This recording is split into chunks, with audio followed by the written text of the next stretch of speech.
Nothing but love should be our new motto. Nothing but love. Not I hate you. Now's the time to not talk about Fred, for real. All right. So, welcome back out. Thank you. This is your second trip to the treeless, the not studio-based studio. Yeah, in the treeless neighborhood. Why did your developer cut down so many damn trees? So they could plant more trees in your front yard once they chopped all the trees down. It's literally, I've never seen like a tree-less ear neighborhood in my life. You pull in and it's like, come on, man. Yeah, you drive down a very forested, nice country lane. You turn in and there's nothing. Just houses, acre plots, and 2 trees in front of every single house. It is kind of weird like that. It's just no trees. That's okay. So I wanted to get you back out because the last time you were here, all of the technical stuff failed. The content was fine, but the technical stuff failed. And also we talked about the Bone Frog stuff, and we didn't really talk that much about your races, which apparently you do some races of something, so I figured we'd talk about that. Yeah, we're going to try them out this year. And then for people who don't know, we are joking. Rob is one of the guys that we wind up an awful lot. He's big and active in the community and has a thing for biceps and mohawks and green. All great things. Pretty much sum up your life in a nutshell. Rob Green Biceps McCoy. I did actually write Rob Green Biceps McCoy on the envelope for him. Right. So you just had a trail race. Yes. And trail racing is something that's relatively new to the fit world, right? Yes. So I can imagine that the big thing for trail racing is that you don't have to set up obstacles. So it's amazing. Is that the only reason you set up trail racing? Because you didn't want to keep building bloody obstacles? Or was there any other driving force behind it? 2 big reasons. I would say the lack of trail races. That's fair. There's actually very few around. Very, very few around. And I noticed that last summer when I was looking to do trail races. There was very, very, very few. And most of them that say they're a trail race are not really. Yep. Oh, it's a little bit on a trail, blacktop, whatever it might be. So there's not many trail races. Yep. So we started one last year. We threw one together for Thanksgiving just to kind of try it out. And the people in Cumberland, Rhode Island are just incredible.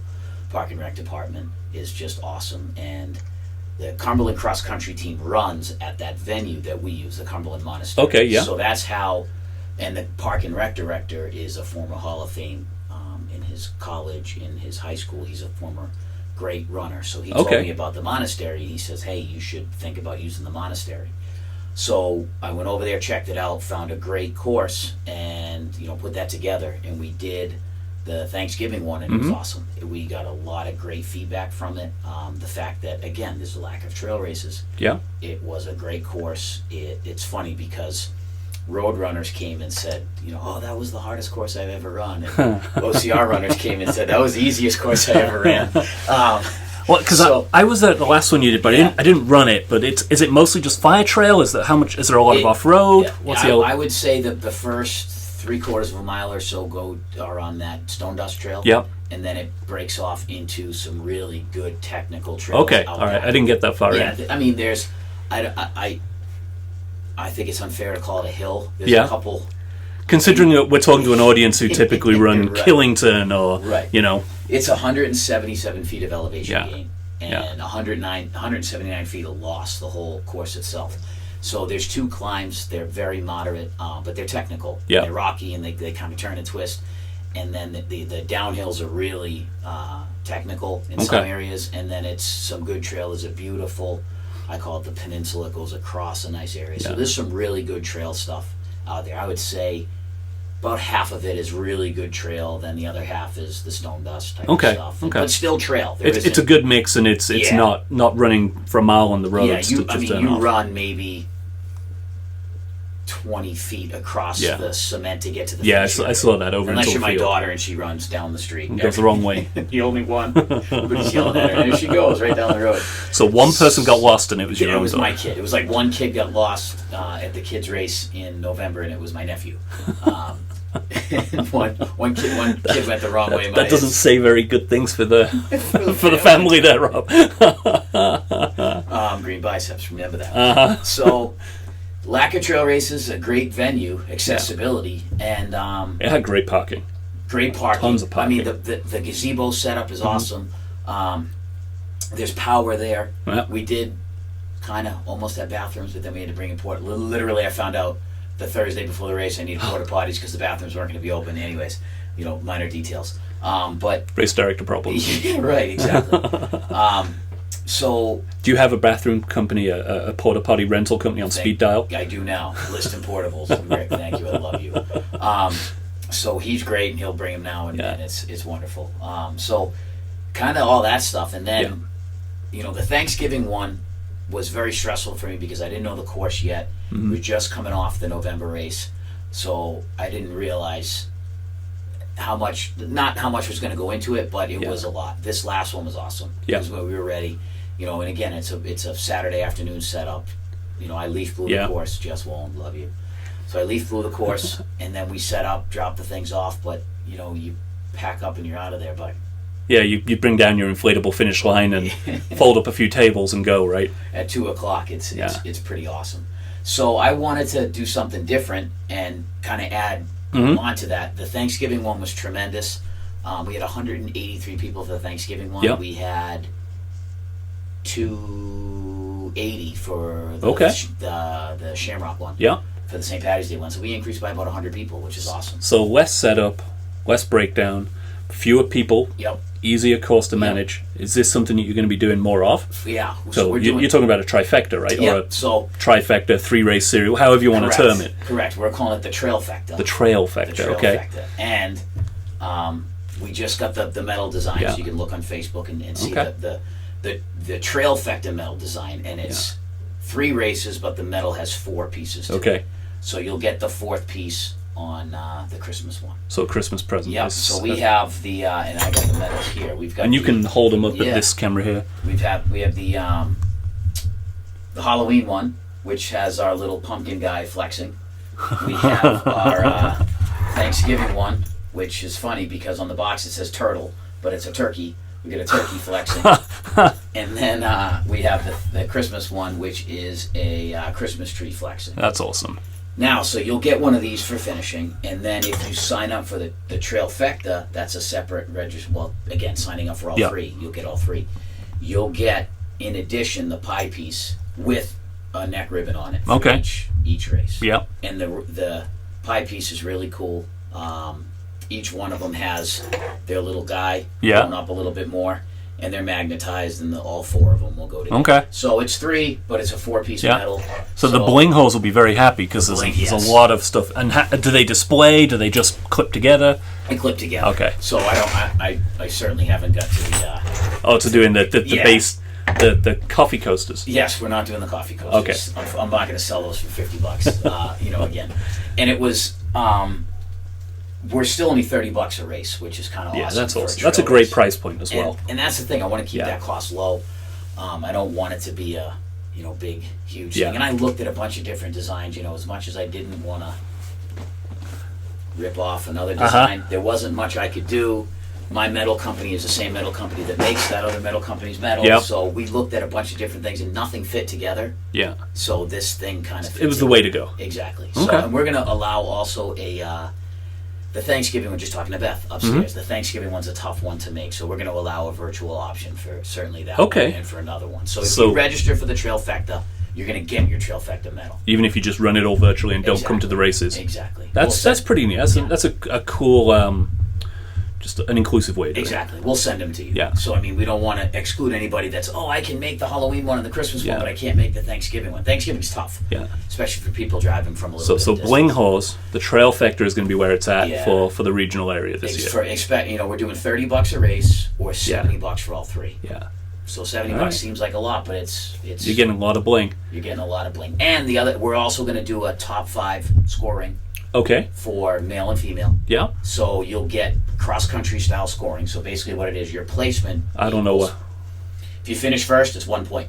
Okay. If you finish second, it's 2 points. Got it. At the end of the 3 races, the top 5 people with the lowest points will be the top 5. And will that include virtual runners? So the virtual runners... No. That makes sense. Yeah. We need to have a time on the course. Yeah, yeah. And I like it. I like it because, people in the area, like, a couple of people that ran the Thanksgiving one, that came back for the...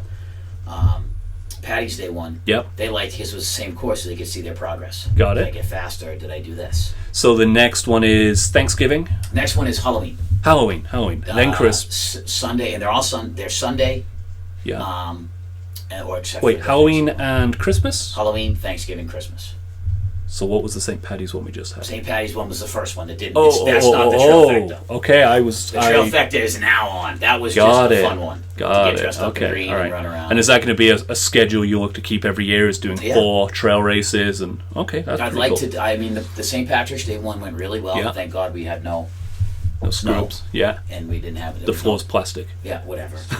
This is wood.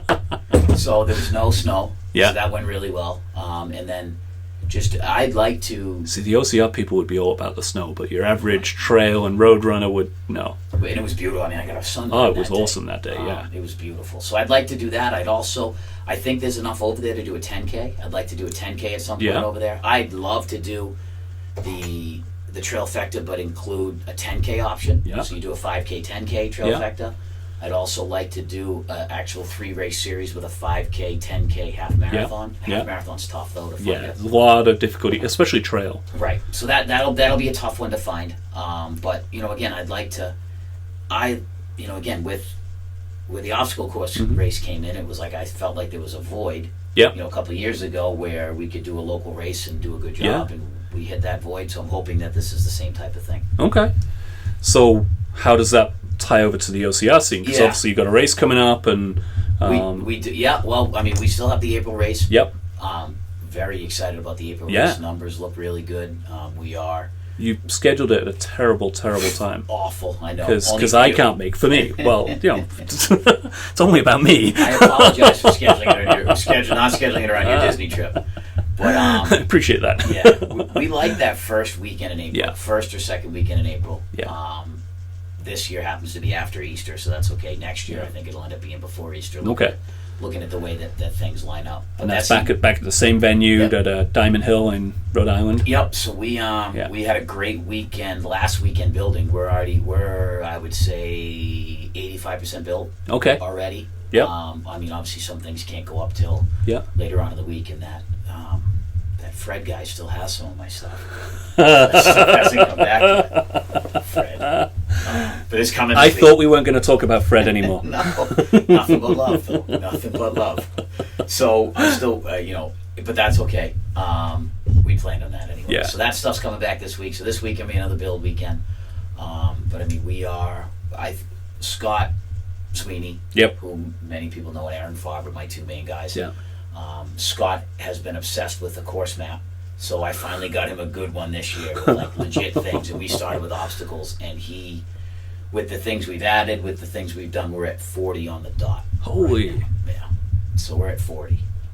And you're not counting like this wall is one, this wall is one, this wall is one. Or are you doing that? Some areas, yes. Some areas, no. But yeah, we're at 40. That's pretty cool. Which is a lot. Yeah, that's a lot of obstacles for a 5K race. And they come. There's some clustered. There's some spread out. Like we put some up behind. There's always been a good amount of running. Yeah. Like you've never been in a stretch where there's I should say there are plenty of stretches to open your legs a little bit. Yep. To spread your legs a little bit. So we added both of those sounded terrible. All right. Whatever it means, it's fine. Nobody's judging you. Yes, they are.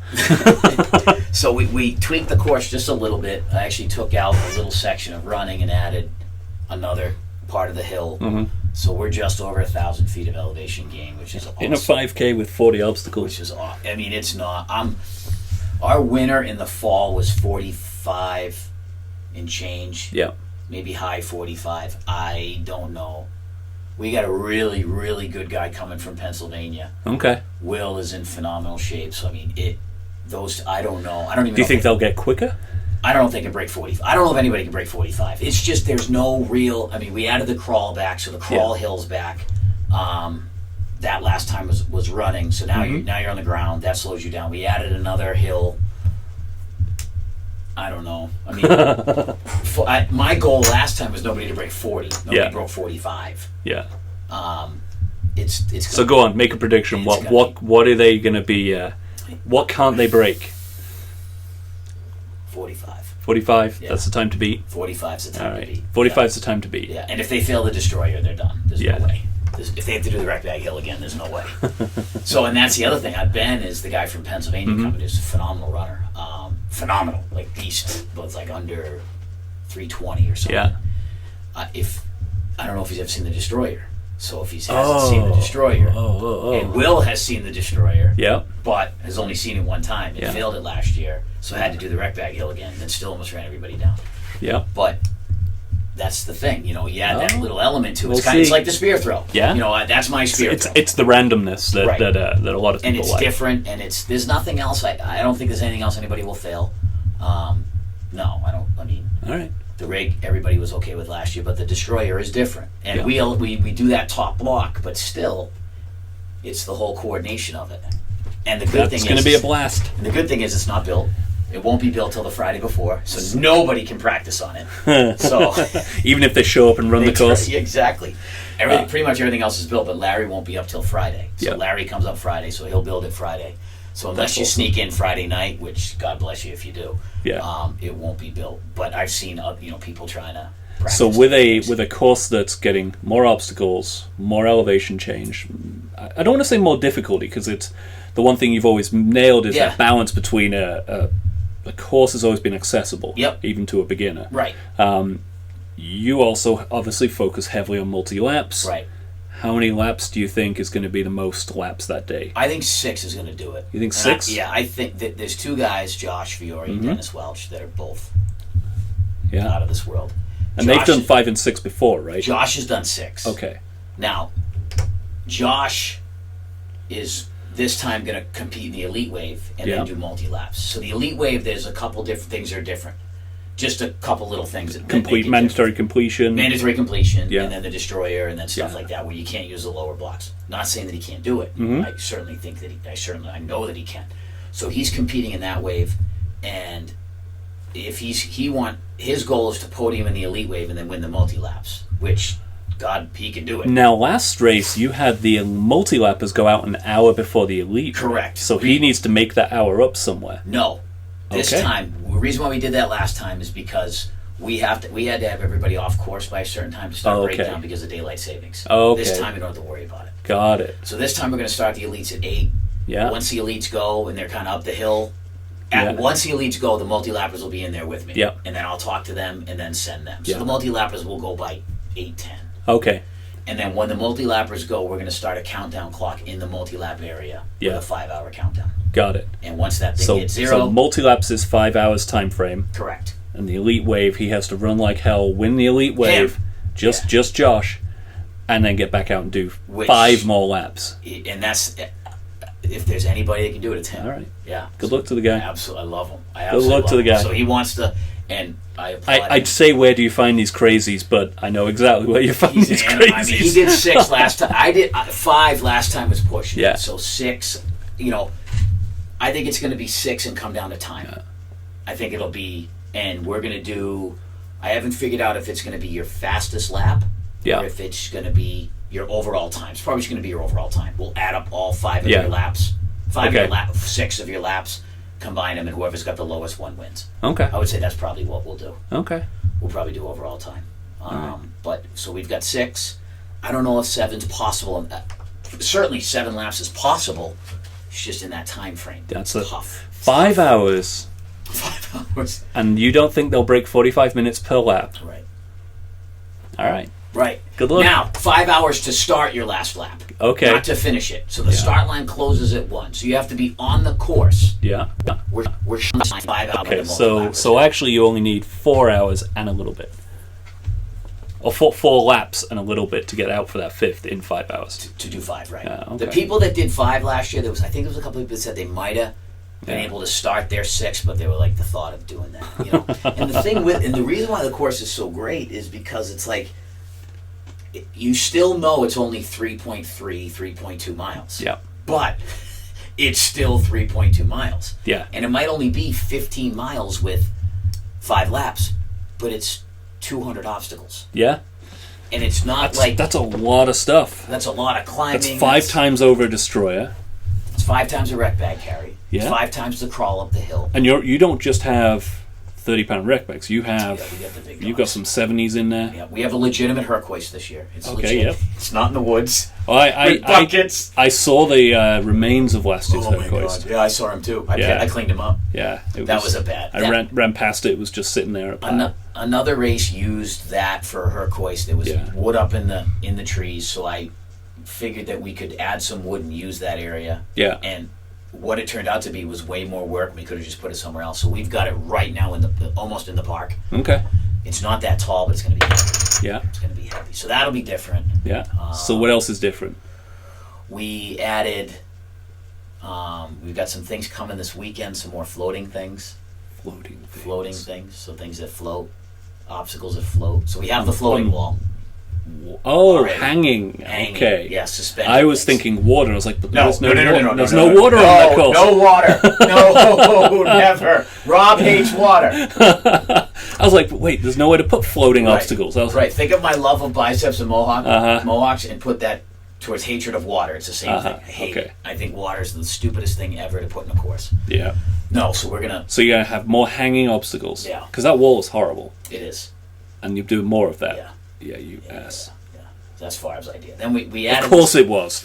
We added this cool. So we used our over/under rig, and I was standing there looking at things, and I was like, oh wait, those picnic tables look like we could use them. And then we have the little walls, the 3-foot walls and the 2-foot walls. So we just did, and again, it's like this is the challenge accessibility of it. So we have a 3-foot wall, then you have to crawl under picnic tables. Okay. Then another 3-foot wall, then more picnic tables. Yeah. Then another 3-foot wall, then more picnic tables, then our over/under rig. So it's nothing crazy difficult, but that's at mile 3. Yeah. That's going to suck at mile 3. Yeah, it's going to suck at lap 5. Right, to get up, to get down. Yeah. So little things like that anybody can do it. Now it's just oh my God. Yeah, to do it quickly and well and repeatedly. Right. The last stretch of it is brutal. All right. Like that, you come out of the woods and you're like, oh, I feel great. And then For as sad as I am, I'm missing it. I'm not going to miss it because I'm in Disney. Floating wall, 8-foot wall, over/under, double ups, rig, 10-foot wall, finish. So it's like, oh, it's awesome. So People are in for a treat. Right, and that's why we say, the longest climb is about a quarter mile, about 230 feet of elevation. That sucks, but it's not impossible by any stretch of the imagination. So, that's why, and those things are there, but you're not, and it's, again, the most unintimidating looking venue you've ever seen. You pull it doesn't look. Where's this hill? It really doesn't look like this a lot when you get there. This guy's full of crap. Then you 200 yards in, you're like, oh my God, here it is. So that's awesome. Yeah. So now you also brought a shopping bag, a goodie bag So you, before we start doing the show and tell, you love swag. You love gear, right? I don't think I've seen you in 2 years not wearing something Fit Challenge branded or right. So somehow slap a logo on anything. Right. Yeah. So you've always done multi-lap medals. You've always done decent bling, decent T-shirts, and there's always been decent biggest team swag. We've done, in fact, where are they? Sunglasses, and we've done all kinds of things. Now you're making your own. Yep. So we've shown off the medals. Yep. So you've got some silicone wristbands that the Elite Wave and the multi-lappers are going to get. You've got patches, buttons. Tons of stuff. Go on, show it up to the camera over there. So first and foremost, this is the finisher medal. Little camo. So camo medal, neck ribbon, the cutout. We call it the city scene of the medal there. So that's awesome. Yeah. Then elites will get this band, their little green band. Multi-lappers will get this black band. So now, when you come up to an obstacle and you say, I'm a multi-lapper, you can show them your band and you can kind of cut the line, so to speak. Now, if you do, headbands. Everybody's going to get a headband. Now, this is the sample they made. Obviously, you can tell by the sample this is not big enough. So the lemon color, as my person called it, will be bigger. So it's going to be much bigger. Now, everybody root for China for the next week that everything comes in time. Because it's all on a slow boat from China right now. Well, yes, it's coming from China. So the headband and the wristband, everybody will get. Yeah. The T-shirt, everybody will get. Yeah. The T-shirt is a subliminal ink T-shirt. Yeah. So it's the ink that's burned into the T-shirt, so it's not screen which is similar to what Bone Frog have used in the past. Amazing. Imagine that. Yes. Yeah. So we got a great guy, and it's going to have the logo and then the Do Epic Fit in the back. It's dark gray. It's beautiful. Okay. It's the 60-40 blend. It's really, really nice. It's the nicest shirt we've had. Yeah. So the shirt, the wristband, the headband for everybody. Cool. Finisher medal for everybody. Yeah. Multi-lappers get this. Elites get this. Yeah. You do a second lap, you get a patch. Yeah. And a pin. To go on your medal. Mm-hmm. Lanyard there. You do 3 laps, you get this awesome custom-made. And by custom-made, he means custom handmade, because you did it. Handmade. All of these are handmade by me. Yeah. So I got my wood-burning element and then my wood burner out and screwed this on here and glued the metal on. So you'll get this for 3 laps. Yeah. You'll get a patch and 2 pins. Yeah. For your 3 laps. So pin every lap, and then and then the plaques you get just start getting. Exactly, the plaques go up. Yeah. So 4 laps will get you this one. So this is another custom one on a piece of reclaimed wood that's just beautiful. We got the bicep metal on there, and then the 4 stars and the 4 on the bottom. And you'll also still get your patch and all the the original stuff. Exactly. Now you get 3 pins because you did 4. 5 laps, we jump up to this big dog here. This awesome block, which you can see is pretty heavy. It's got the fit on the top. It's got the metal, and then the 5 with the 5 stars. And you still get your patch. And now you're going to get 4 pins. 6 laps. And this is why he's hoping no one does more than 6 laps, because he's only made 6. I've only made 6. But last time I only made 5, so I needed to get Josh to 6. This one has my buddy Dan Northrop made this awesome bicep logo cutout. So we've got that, and then the 6 laps here. So this block is for 6 laps plus your patch plus 5 pins. Yeah. Whoever runs the most laps, the male, we have a female as well, will get this one. This is for the fittest male.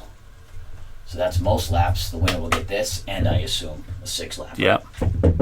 And this beast will go to our elite winners, which is just male and female. Male and female. That's pretty sweet. Logo, the block, the etching, little chains here, the logo up top, and this block is a massive one. And of course, for our friends at the New England Spahtens, should be in the biggest team. Look at that! Our thank you block. Thank you very much. You're welcome. So all these things, every one of these screws. Yeah. All hand assembled by me and my kids.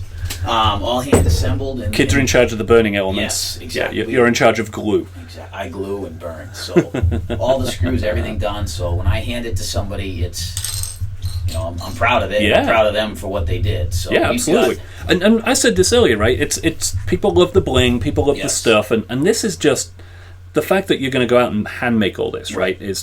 That's just detail. Right. And it's, when we started the multi-lap 2 years ago, we talked about this. It was a way to increase the race inside the race. And where our numbers were low and we wanted to do something in the fall, so we did fastest 2-lap average and most laps. And then I think it was most laps male, most laps female, fastest 2-lap average, and people loved it. So then we grew on that and did the most laps. And then we started to award things for and certain lap increments. And multi-laps has obviously become, I won't say an industry standard, but it's become more common in the industry, because Battle Frog do a lot of multi-lap stuff with their Extreme. And I think, you can always say who came first, but at the end of the day, as the sport evolves, everyone's going to take ideas from each other. Absolutely. So doing multiple medals that magnetize together, someone might say, oh, that's Spartan races, but screw that. It works. It's a good idea and it works. Right. And it's the same with this stuff. Yeah. I know Battle Frog does pins. Yeah. I do more. Great.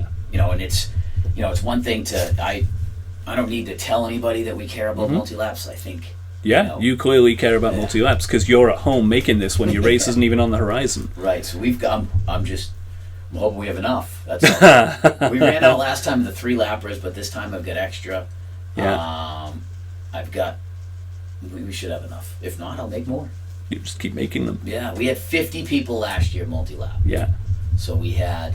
Well, and you know as well as I do, right? Race local is we encourage that. We want people to get out there and do multiple laps, and we want people to sink a bit more money into a local race. if you drop $10, $15 extra for your second lap, and you're going to come home with, you do 3 of them, you come home with a decent chunk of wood for that. That's awesome. Right. You do, if you come to my race and you do 3 laps, you're going to leave with your band, a headband, a wristband, 2 pins, a t-shirt, a block, an awesome t-shirt, and a medal. Yeah. And that's so, pretty damn good value. And a patch. We'll say it here because we'll have to say it a dozen times between now and the race.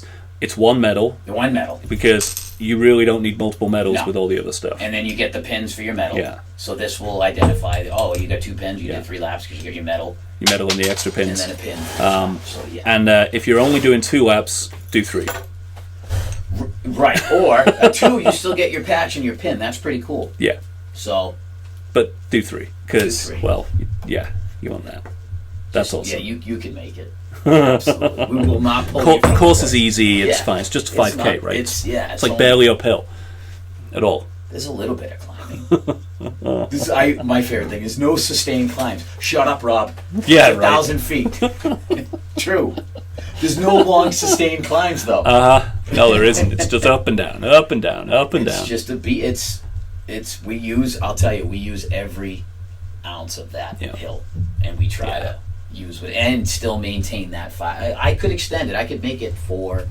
But I don't want to. No, I like it. You'd be doing switchbacks in a field or something. I think. We could use that side field, which you don't use anymore. But we're good with. So the one that got rained out that time. Correct. That's a good reason not to use it. Correct. Yeah. Well, that was a wash. We'll stay away from that guy. So we'll stay in the confines of the park, and it'll feel good, and people will leave. And I mean, you get this though. You did 3,000. Yeah, you worked hard. You worked really hard. You did almost 10 miles, just under 10 miles, and you did 120 obstacles. You earned it. So you've got a trail race series. You have your Fit OCR series. You are working for Bone Frog. Apparently you work full-time in the middle of all that. Because I'm guessing you don't get paid to burn wood and carve wood. I wish. I wish, yeah. So what else have you got going on? Obviously we've talked about... so Bone Frog's coming up, right? You got the Bone Frog season starting. Yeah, Bone Frog. How's the planning for that going? Good. Yeah. So far, so good. May 21st is the first Bone Frog. Okay. And then, that's in Atlantic City, right? Is that the first one? That's Berkshire East is the first one. Oh. The Western Mass Beast. Yeah. Yeah, that's right. That's our Western Mass Beast. So that's the first one, May 21st at Berkshire East, which is I'll be there. Incredible location. And then it goes on the road. It goes Atlantic City down to Atlanta. I'm sorry, down to South Carolina, down to Atlanta, down to Florida, and then back up to Berkshire. And I've talked to some of the guys in Mud Run Fun and the Georgia obstacle races, and they're super excited. Yeah. They're really looking forward to this. Brian was down at the Spartan race in Atlanta, the same venue. Yeah. He was down there checking things out, and he was around. And then he went down with I think a couple other guys last week to Atlantic City to check things out at the Borgata. And hopefully he's one of my next guests. I haven't talked to him yet, but I'll be getting him on before that race. Yep. So we'll talk to him. So yeah. Cool. It's going to be busy. It's going to be, that's the fun of it. And then I'll also try to race a little bit here and there. Oh yeah? That's not going to happen. I'll try to run a few races. I don't know if I can, if I have some time. So we talk. Anytime I get someone on the show, I want to talk to them about where OCR is going. And we've had this conversation. We had a lively chat on Facebook. Yeah. And I think we talked about it the last time you were here as well. But I think that OCR is kind of hitting a point in its growth, and I don't think it. So attendance is dropping at races, right? Correct. So every race out there, from Warrior Dash to some of the established names. I think since we last spoke, the Down and Dirty, which was the Merrill Down and Dirty, they're basically gone. Right. So the OCR space is changing. Mm-hmm. CMC came back, but they came back with a new model. They're not doing the traditional type of OCR anymore, and even I would imagine someone like a Spartan race is probably starting to struggle for the race attendance. Right. I'm curious to see what their numbers are going to be, like at a Tuxedo and at a... And I think it's safe to say that Battle Frog's jump to the West Coast hasn't been as popular as they certainly would have anticipated. New region, right? Fair play, right. But there's a lot of TV stuff going on. Right. There's a lot of individuals who are getting more attention from big brands. Right. So So what's happening with OCR? Yeah. The next year, right? You've got an OCR coming up. You're working for another OCR company. What do you see happening? I can speak from my experience with it, and our numbers, we exploded in 2014. Yep. 2014, our April 2014 race was off the charts, and then last year numbers were good. I think numbers were where you expect them to be. Yeah. Our fall 2014 race was low, but we had such a big April, and then changed venues, and we didn't have much time. That was a little bit lower. We came back up this past fall, so our numbers were higher this past fall. Okay, all right, that's interesting. So if we just go by April 2014 was big. April 2015 was lower than that, and then right now I think we're going to hit right where we were 2015. Yep. I think we'll have the same number. Okay. A finisher, same number of revenue, that type of stuff. Fall races, October of 2014 was low. November of 2015 was higher. Yeah. So it was up, but we're talking up a couple hundred, not up a couple thousand. I think it's hit its peak. I think that. Do you think OCR is dying? No. Or I don't think it's dying. I think that it's hit the level where it's going to be at. Yeah. It had such an amazing growth. Yeah. And there was really nowhere else for it to go. Yeah. Because it was, people are going to like it, people are into it, people enjoy it, it's great. So here's a question. Do you see a lot, of the people who come to your race, right, the year over year, you're roughly static, declining a little in some, growing in some others, but do you see a lot of new people? Yes. Or are you seeing a lot of returning people? A lot of new people. Really? A lot of new people. But they'll do one race. Yeah. They'll do this race, and it might be the only one they do. Yeah.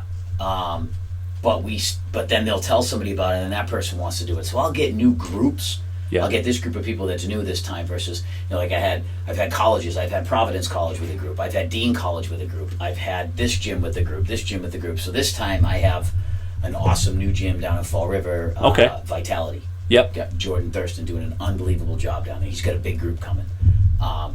One other gym that I used to have isn't coming back this time. They're doing a different event, or they're doing something else. I had Dean College last time. This time I have Johnson and Wales. So they're all getting their own little groups of employees and right. So it's members. It's like one business is replaced by a different business. Okay. So I used to have this one business in Plainville that would send a group. They're not coming anymore. It's a different business that's coming. Because the perception is always that we get a huge amount of returning people, and I don't know if that is the case. No. Because you get your diehards. Don't get me. I I don't know any of those. My group of my fit family has grown for sure, and my diehards, my people have certainly grown. Yeah. Not outrageously, but the people that I know are going to be there no matter what, that are going to be at the race, that will be there, that'll do multi-laps, that number has grown. Not outrageously, but the bigger number, I don't want to say it's shrunk, it's just turned over. It's just a different group of people. It's a new group of people. So we don't get a ton of return. Interesting. And that's just what I see. I'm not sure what other, some other races might, these are our people, we get them all the time, we do it. Yeah. I think that I think what happens with us is that we've done a pretty good job, and our races have been well received, where people will hear about it and go, damn it, I didn't do it. And this time, it's like I was talking to somebody the other day, and with all the stuff we're giving away and all the stuff we're doing, I want people after next week, April 11th, 12th, to look and go, damn it, I wish I would have done that race. Yeah. I can't believe I didn't do that race, and I'm definitely going to do the next one. I wish I was there. And that's the thing. It's like, I want them to say, I can't believe I missed that new floating thing. I can't believe I missed... I don't think that'll be what I'm saying to this. Right. I can't believe I missed the 4-lap. Somebody's banged up, and I can't believe I missed the 4-lap. That's what I want. Yeah. And then the people that are there, I want them to leave and be like, that was the best, not the best OCR experience I've ever had, but that was awesome. That was a great OCR experience. We've added a food vendor this time, so we have Paleo Naturals coming. Awesome. They were there at the Trailfecta. Yep, they were huge hit. Unbelievable. The vendor you had before was awesome, but he was way overwhelmed. Couldn't handle it. Yeah. So that was an area that we were lacking. So now we've got that. That food is awesome. So I'm hoping that that's going to contribute to that area a lot better. We have a physical therapy company coming. Cool. So they're going to do pre-race stretching. We're going to sneak one of them over to the multi-lap area to grab people in between laps to help out, to do some things. They'll do some KT taping. Yep. So we brought in that company. we didn't. I'm not a vendor fan, so we Yeah. haven't done big with the vendors. But like Rec Bag, we still have Rec. We have the greatest relationship with Rec Yep. Bag ever. I just talked to Phil on my way up here. I love them. Yep. They'll be there. We got a couple other vendors coming, but we've got the food. The food's going to be significantly better. Awesome. We got the PT company. That's going to be significantly better. And so we're just little things that we look at and go, okay, where's our void? Where can we fill it? We got better swag this time. Every time, it's hard to outdo what you did, but No, it's you want to get the better. the level of attention that a race director shows year on year, not just on the course, but on getting a better food vendor, getting spending 6 months building blocks just to give out for people who do multi-laps, on improving the multi-lap process, because not every race director is doing that. Right. And I think there's a lot more that some of them could do. Sure. And I think that comes back to every time I go to a race, when I run a race, I learn. Yeah. I learn things that they did very well, and I learn things they might not have done so well. And I learned more with what they did well. I'm like, okay, I want to do that. Yeah. That was great. That was a great experience that I had with that. Or, they didn't do that so well. I'll never do that. I still don't know how Spartan Race gets away with the walls braced the way that they do with the straps. I don't know how that works, but it does. My walls are like, there's more screws and wood. I have two of them outside this window here, and they ain't going anywhere. No, they're not. No, I've actually thought, what would I do if I need to get rid of those things? I've got no idea. Get some lighter, burn them. Gas, and I think burn them down, and then pick up the bolts at the end. That's where we're at with. We were smart growing. We didn't grow too much, and the things. The obstacles that we have are not going anywhere. Yeah. So now when we add things to them, it's like, why are you at 40? Well, because last time we were at. Because we couldn't move the other 35, and I wanted to put some new stuff in. Right. Why is it 1,000 feet of elevation? Because I needed to keep it at a 5K, and it would have been 1,500 feet, but I couldn't do that. So I want people to have a great experience, and I think that with the trail races that we did, with the obstacle, I want them to feel like there's bang for their buck and that it's value. Well, why is it $10 a lap? Well, I have to pay insurance. Yeah. And we give a new timing chip each lap. It's not, we don't write down a time, a finish. It's a legit timing chip each lap, and that costs every time we do it. It costs us to do that. That's why we charge for them. But it's a reliable way of doing it. It works. Except for last. Mostly. Right. But at least we had it. It was there, and we had it. I think if trackable. If anyone is questioning that $10 extra a lap, they need to look at this table full of stuff. Right. And I don't. And not many. No. Nobody that. There's always somebody. There's always somebody for everything, and this has been a very needy group with transfers and this and that. It's just been an interesting group, and of course there's some broken glass in the course that I found that I've been sweeping up, and I'm just waiting for somebody to find like a morsel. See, now you've said it. I know. Damn it. Someone is going to watch out for that. Some little piece, and you can ask all the volunteers last weekend. I was raking the damn stuff up and shoveling it into a trash can and moving it around. So overall with OCR, I think that it's hit where it's going to hit. Yeah. I don't see it drastically decreasing. I don't see that happening, because I think the people that are there love it. I think the people that are there are into it. There's enough people who are repeat customers and enthusiasts to sustain a market. If you've done it right, you're okay. I think that the business people out there, I'm gonna throw up a couple of walls and make $20,000. I think those people are gone, because we haven't seen a major increase in the number of races. No, there's a few popped up, but nothing major. No. So I think that craze is gone. Yeah. The new races all the time. But I think the ones that have done it right, the ones that have a good following, the ones that have done things right financially are going to sustain themselves. Is it a Shark Tank investable type of business? Probably not. But is it a business? They're not going to look at it and go, I don't see the 30% growth, but can you make it and do it if you've done it right? Absolutely. Yeah. I'm certainly not going anywhere. Let's call it. Amen. Thanks, Rob. Thank you, buddy. Thanks for coming out a second time. My pleasure.